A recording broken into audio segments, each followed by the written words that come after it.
Sir, क्या हम जो पुनर्जन्म की बात की जाती है उसको समझ सकते हैं? देखो,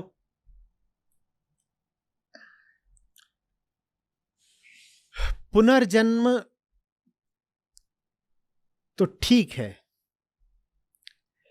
लेकिन जरूरी है यह पूछना कि पुनर्जन्म किसका। आवश्यक है कि आप समझें कि पुनर्जन्म है, लेकिन कोई पर्सनल सेल्फ नहीं होता है जिसका पुनर्जन्म हो सके। पुनर्जन्म तो है, पर किसका है पुनर्जन्म? जो व्यक्तिगत सेल्फ है, जो पर्सनल सेल्फ है, उसका नहीं कोई पुनर्जन्म होगा। उसकी कोई अपनी यात्रा नहीं होती है। वो तो एक ही देह से संबंधित होता है, और जब वो देह गई तो वो भी गया। वो है ही नहीं, वो कहां से आएगा? देखिए, पुनर्जन्म क्या है? आपके हर रेशे में एक लेटेंट कॉन्शियसनेस बैठी हुई है। नहीं तो ऐसा नहीं हो पाता कि मिट्टी में जान आ जाती। कोई बाहर से जान तो फूकने आया नहीं था ना। गर्भ में शिशु होता है, हम ये कैसे पाते हैं कि तीसरे चौथे महीने में उसमें चेतना आने लगी है? कहां से आने लग गई? कहीं से नहीं आने लग गई। वो जो उसका पिंड है, जो उसका मांस है, वो छोटा सा कुछ ग्राम का, उसी से आने लग गई। पहले से थी, कहीं बाहर से नहीं आने लग गई। तो माने मिट्टी में ही चेतना होती है। मिट्टी के एक एक अणु में चेतना प्रसुप्त रूप में मौजूद होती है। और यह बहुत महत्वपूर्ण सिद्धांत है। श्री कृष्ण इसको गीता में एकदम स्पष्ट करके बोल देते हैं। वो कहते हैं, तुम बेकार ही इन दोनों को अलग समझते हो, जड़ और चेतन को। जिसको तुम जड़ कह रहे हो, चेतना उसी में छुपी रहती है। जड़ और चेतन एक है, दोनों प्राकृतिक हैं। बस एक को तुम कह सकते हो कि हाँ, एक अपरा है, एक परा है, लेकिन प्राकृतिक दोनों। तो एक अपरा प्रकृति, एक परा प्रकृति, लेकिन दोनों प्राकृतिक हैं। तो ये एक अणु है मेरी देह का। चेतना इसी में छुपी थी।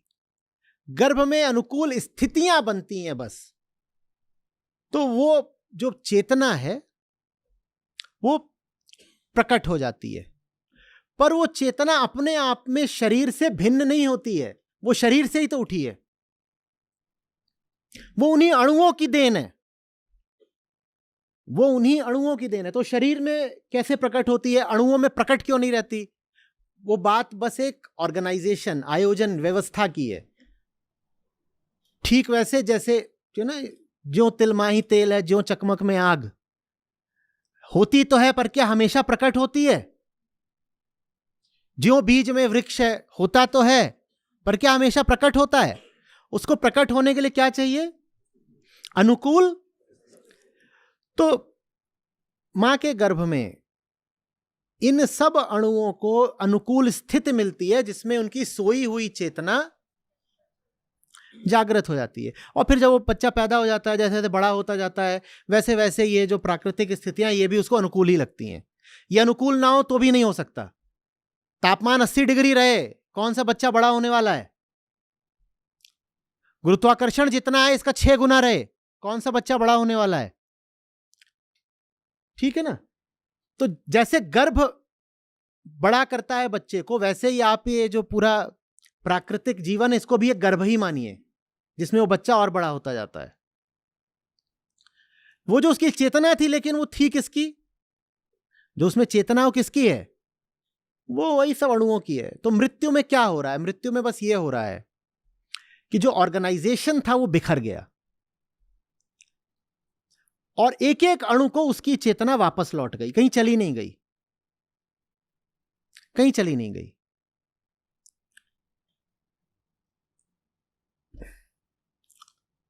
मोमबत्ती जल रही है, दिया जल रहा है, लौ दिख रही है?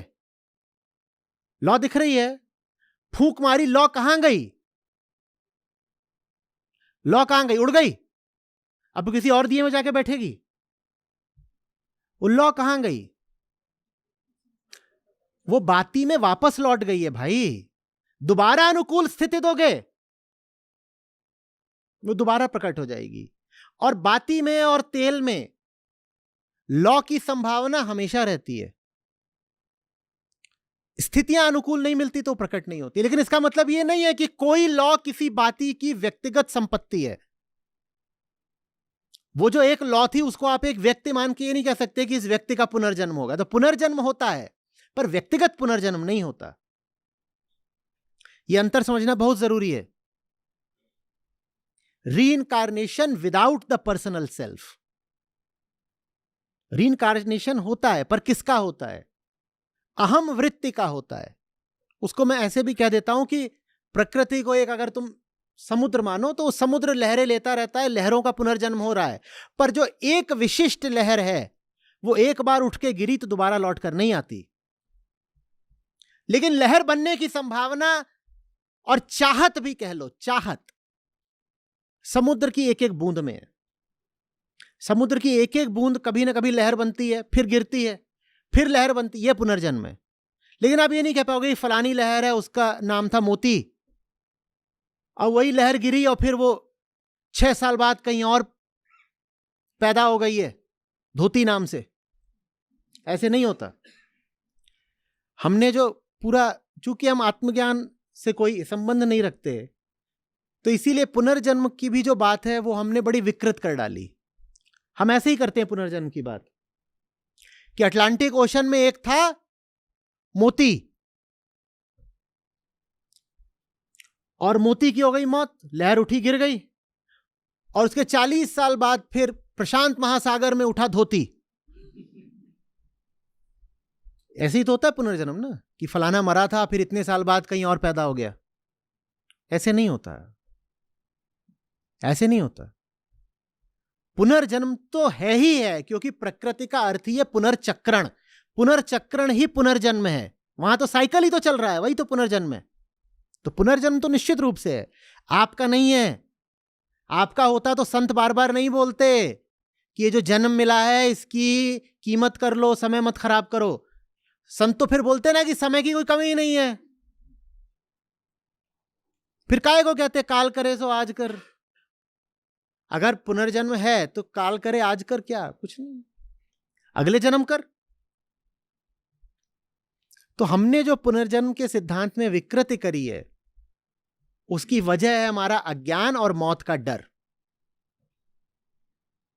और कुछ हद तक उसमें यह भी है कि पुनर्जन्म की बात कर लो, पाप पुण्य स्वर्ग नरक का डर दिखा दो तो आम आदमी जरा तमीज में रहता है कि बहुत लालच कर रहा है, चींटी बनेगा।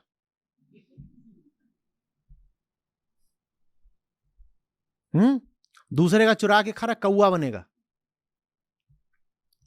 बकवास बहुत करता है, कुत्ता बन के भौंकेगा। तो आदमी डरा हुआ रहता है। और समाज में ज्यादातर लोग अज्ञानी ही होते हैं, तो उनको नैतिक राह पर चलने के लिए डराना लोगों को लगा कि जरूरी है। तो लोगों को डराने के लिए पुनर्जन्म की व्यवस्था बिल्कुल ठीक थी। कुछ उल्टा पुल्टा कर रहा उसको बोल दो पुनर्जन्म।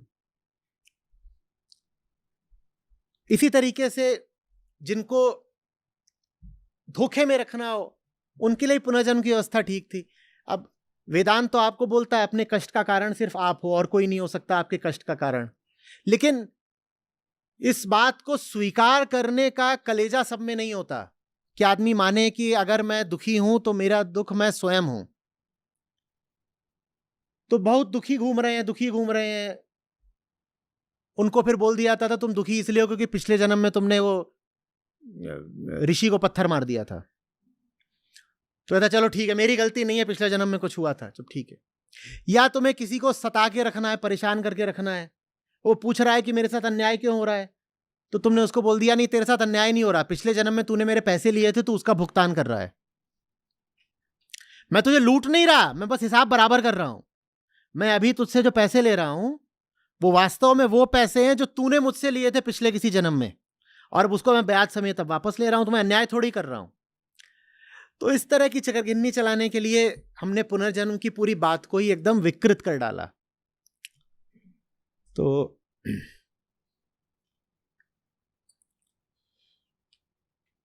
समझ में आ रही बात? पुनर्जन्म क्या है?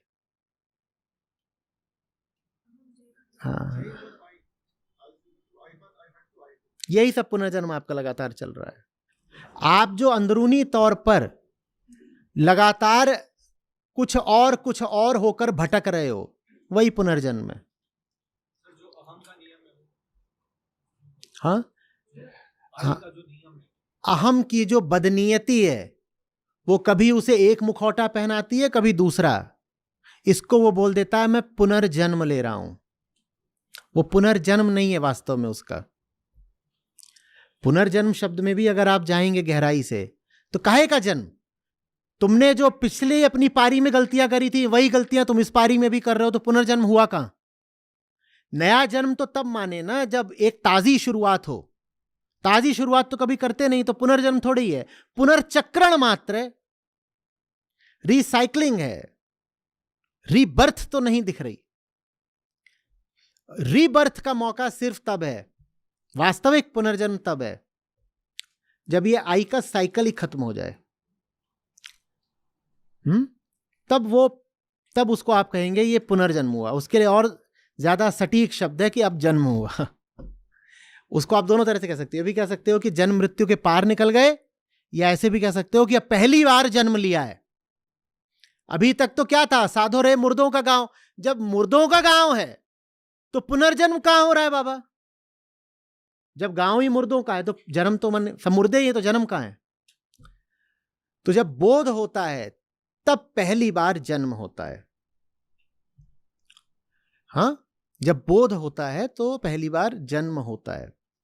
देखिए, परंपराएं हमारी कहीं ना कहीं ठीक ठाक ही रही हैं, हमने उनको एकदम तोड़ दिया। अभी हम बात कर रहे थे कि पुनर्जन्म के सिद्धांत को हमने कैसे बर्बाद करा। वैसे ही जब ये अभी अब हम पहली बार जन्म लेने की बात कर रहे हैं तो मुझे यज्ञोपवीत संस्कार याद आ रहा है, उपनयन। आप मालूम है उसमें क्या होता है? वो बड़ी बढ़िया चीज है अपने तरीके से, पर अब उसका कोई अर्थ बचा नहीं है। लेकिन मूल में वो बात ठीक ही है। वो 3 धागे आपको पहनाए जाते हैं बाएं कंधे के ऊपर, और वो आपको ये बताने के लिए होते हैं कि 3 तरह की चीजों से तुम्हें मुक्ति चाहिए। वो एक रिमाइंडिंग मैकेनिज्म की तरह होता है। द्विज बनने के लिए कहते हैं जरूरी है कि पहले यज्ञोपवीत धारण करो। द्विज माने जन्म लेने के लिए। उसका तो जिसका दूसरा जन्म हो उसको द्विज बोलते हैं। दूसरा नहीं, पहला ही जन्म होता है, उससे पहले तो मुर्दा हो। तो 3 तरह के बंधन है। सतरजतम कह देते हैं कि 3 बंधन है, या कह देते हैं कि सबसे पहले देह का ऋण होता है, पितृ ऋण, और उसके बाद गुरु का ऋण होता है, ऋषि ऋण, और उसके बाद प्रकृति का ऋण होता है, उसको देव ऋण बोलते हैं। तो ये 3 आपके कंधे पे लदे, उसको ब्रह्मा विष्णु महेश भी बोल देते हैं। तो कहते हैं ये धारण करो ताकि तुम्हें याद रहे कि तुम्हें जन्म लेना है बाबा। तुम पैदा नहीं हुए हो, मुर्दों का गांव है ये मुर्दों का गांव है। और तुम्हें हर समय याद रखना चाहिए कि तुम्हें पैदा होना है। तो जो पैदा नहीं हुए उनका पुनर्जन्म होता रहता है। जो जिनका कभी जन्म ही नहीं हुआ उन सबके सबका पुनर्जन्म होता रहता है। और जन्म तभी है जब पुनर्जन्म के चक्र से बाहर आ जाओ। ये बात बहुत घुमावदार हो गई क्या? फंस गई? स्पष्ट हो रही है? एक मरी हुई चीज, एक डेड ऑब्जेक्ट को आप रिसाइकल कर रहे हो बार बार, इसको हम बोले क्या? पुनर्जन्म। हाँ, तो पुनर्जन्म वास्तव में तब है जब आप द्विज हो जाओ। समझ में आ रही है बात?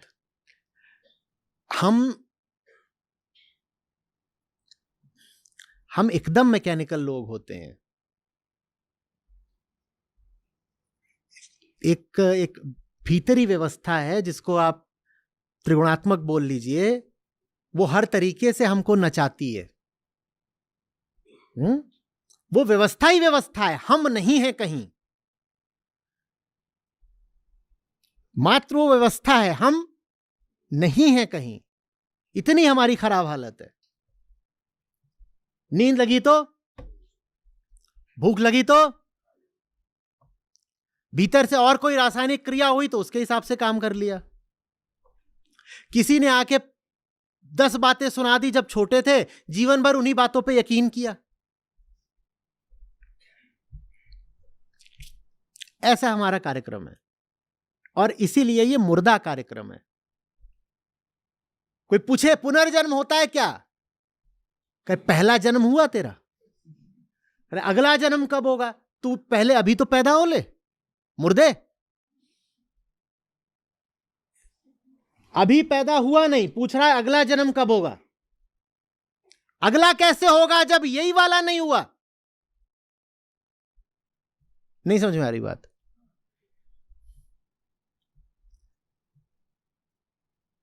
महाराज अगला जन्म बेटा ये वाला, इसकी बात कौन करेगा, अभी तो तू पैदा हुआ नहीं, आगे कैसे पैदा हो जाएगा, अभी तू मुर्दा घूम रहा है और तुझे अगला जन्म चाहिए। ये हमारा हाल है। तो ज्ञानी लोग इन सब चक्करों में नहीं पड़ते। स्वर्ग नरक, मोक्ष या मुक्ति का मतलब स्वर्ग की प्राप्ति नहीं होता, उसका अर्थ होता है इन सब बचकानी बातों से ऊपर उठ जाना। वो ये नहीं पूछते मरने के बाद क्या होगा, वो कहते हैं ये जो अभी इतनी हालत खराब है ठीक कर लूं पहले।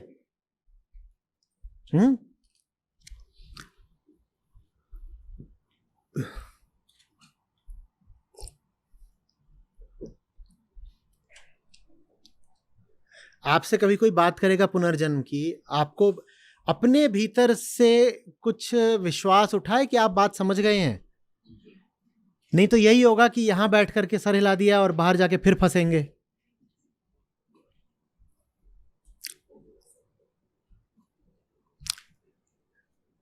जो मूल अहम वृत्ति है I0, वो अलग अलग रूप ले रही है। तो अगर आप I10 पर पहुंचे हो तो I10 कहां से आया है, वो I0 से आया है। कहां से नहीं आया है, I9 से नहीं आ रहा है। I10 में I9 जैसा, वो तो अहम वृत्ति, वो लहराने की उसकी अदा है, उसकी तो टेंडेंसी बोलते हैं ना, टेंडेंसी वृत्ति। तो वो ये बनती है, कभी वो बनती है, ये बनती है, वो बनती है।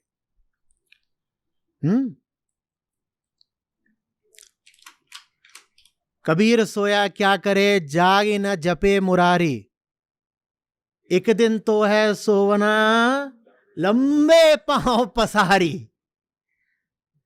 वो बार बार तुमसे कह रहे हैं कि बेटा जग, अभी काहे को सोने के खिलाफ इतना बोला है संतों ने, इतना तुम्हारे पास अगर अनंत समय होता तो वो सोने के खिलाफ बोलते थे, और सो ले तो। वो तो बार बार बोलते क्या सो रहा, कबीरा सोया क्या करे, जाग न जपे मुरारी, उठ और कृष्ण को जप,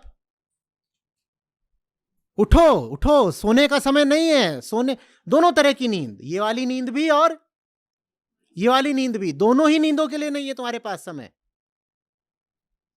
नींद दो तरह की होती है, समझ रहे हो ना। एक तो ये कि 8 घंटे ये वाली नींद, और एक ये होती है कि जब आंख खुली भी हुई है तो संतों ने दोनों तरह की नींदों के विरुद्ध आगाह करा है कि नहीं है समय। आया था किस काम को, सोया चादर तान, सूरत संभाल रे गाफिल अपना आप पहचान। तुम क्या करने आए थे, आया था माने, आया था माने समझो कि पैदा काय को हुए थे, पैदा हुए थे ताकि पूर्ण जागृति मिल सके, और कर क्या रहे हो, सोया चादर तान। और ये वाली नींद बहुत खतरनाक नहीं होती, क्योंकि कोई कोशिश भी कर ले तो 10 घंटे ज्यादा कैसे सोएगा। ज्यादा खतरनाक कौन सी नींद होती है, ये 24 घंटे सुला देती है। ये 24 घंटे 365 दिन 80 साल तक सुला सकती है। सोचो, एक बच्चा पैदा हुआ, वो सोता सोता पैदा हुआ, वो 80 साल जिया, सोते सोते 80 साल जिया, मर गया। कैसी लगी अपनी आत्मकथा।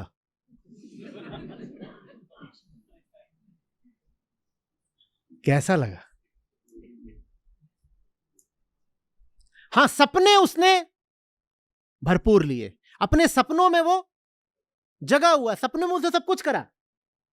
सपने में वो बड़ा हो गया, सपने में उसने नौकरी कर ली, व्यापार कर लिया, शादी कर ली, बच्चे कर लिए, प्रतिष्ठा कर ली। सपने में उसने बहुत कुछ कर लिया, पर वो कभी जगा ही नहीं। गर्भ से पैदा हुआ, सो रहा था, मस्त खर्राटे मार, पैदा होके रोते ना, रोया भी नहीं, उसने खर्राटा मारा। डॉक्टर ने कहा जिंदा है, खर्राटा मार रहा है। 80 साल सोया, और सपने में वो बहुत कुछ हो गया। उसके 100 करोड़ का उसका बैंक बैलेंस खड़ा हो गया, कुछ उसने दुश्मन बना लिए, कुछ दोस्त बना लिए, जितने दुनिया भर के धंधे हो सकते थे सब उसने कर लिए। कहां? ये हमारी आत्मकथा। अब क्या करना है?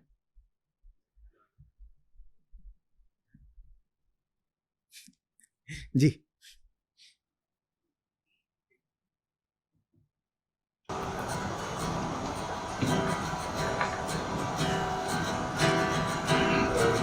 सूता क्या करे, जागे न जाग मुराद। कभी सूता क्या करे, जागे न जाग मुराद। एक दिन तो है सोहना, लंबे पाँव पसार कबीरा, लंबे पाँव पसार। आया था किस काम को, सोया चादर तान। आया था किस काम को, सोया चादर तान। सूरत संभालेगा मिला, अपना आप पहचान कबीरा, अपना आप पहचान। नींद निशानी मौत की, उठ कबीरा जा। नींद निशानी मौत की, उठ कबीरा जा। और रसायन छाड़ कर, नाम रसायन लाग कबीरा, नाम रसायन लाग। काल करे सो आज कर, आज करे सो अब। काल करे सो आज कर, आज करे सो अब। पल में पल